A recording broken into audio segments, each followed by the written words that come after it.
let's just look at the Shraddha case, for example, right? Just because the victim is a Hindu and the perpetrator or the accused is a Muslim, you are labeling it as love jihad. But in the same month, let me finish the question. In the same month, you have countless examples of horrific acts of violence against women in the same nature. I'll just give you an example. In UP in Azamgarh, a young man called Prince Yadav and his cousin Sarvesh are accused of chopping his partner Aradhana Prajapati into pieces. In West Bengal, the family of Ujjwal Chakraborty killed and hacked his body into pieces. UP again in Mathura, police arrested the parents of 21-year-old Ayushi Yadav. They killed her and stuffed her body into a suitcase in pieces. Now, what jihad is this? Yeah, you see, you will cite certain example which will suitable to you, and I will cite examples or the reality which going to prove that love jihad is not a concept, it is a reality. This Shraddha's case is also linked up with appeasement. When there was a Shiv Sena Congress government there in the Maharashtra, in 2020, Shraddha lost an FIR.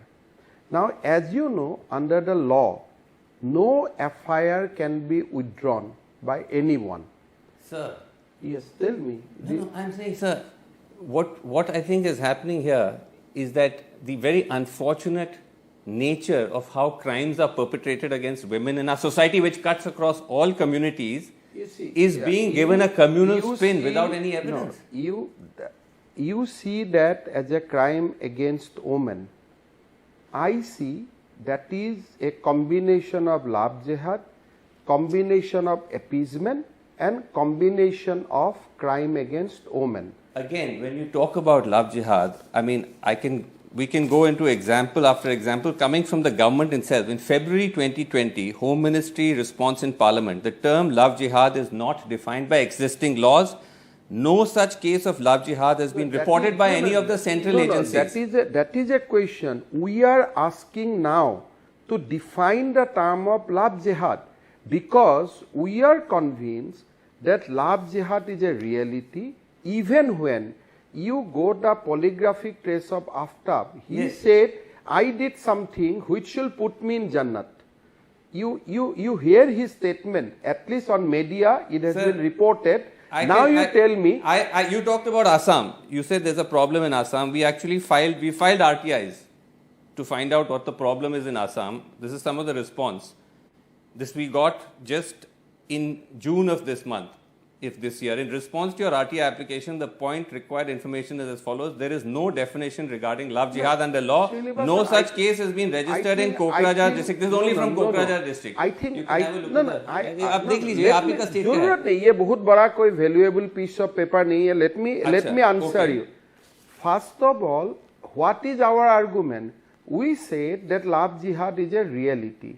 Now we are requesting Government of India through a mandate that time has come to define love jihad now.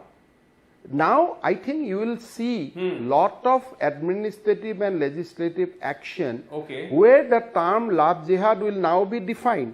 So far we have ignored. We say that love jihad is not existed, but we have many evidence in our state and elsewhere. That is why people support when we talk about love jihad. But sir, is that when you say there is evidence, I don't want to spend too much time on this, but really the question is where is this evidence? Because all of these turn out to be examples of either interfaith relationships. For you, interfaith relationship or something, it is very easy to explain. For me, when something is done, and there is an intention of actually converting her faith and other related issue, all these broader terminology will come under love jihad. Where was the proof of conversion in this case? 100. In this case that you are citing, the Shraddha case, there is no proof of conversion. No, but there is no proof of conversion. Aftab has said in polygraph test that I would have got in place, I will get place in the Jannat. Sir, this is a case under investigation. Nothing has been proven in a court of law. Anyway, I'll tell you one thing. For you, these are you will interpret in a different way. I will interpret in a love jihad way. That is the clash between right and left. No, That no, is sir, the this clash is between a- liberalized and civilizational values, and it will continue. No, no, sir. This is not a clash between right and left. This is a clash between facts and and provocative, unproven claims. Let you be clear. You be clear in mind. Okay. What is fact and provocative? It will be decided by the people of By the- Gujarat, not by Srinivasan Jain. Okay.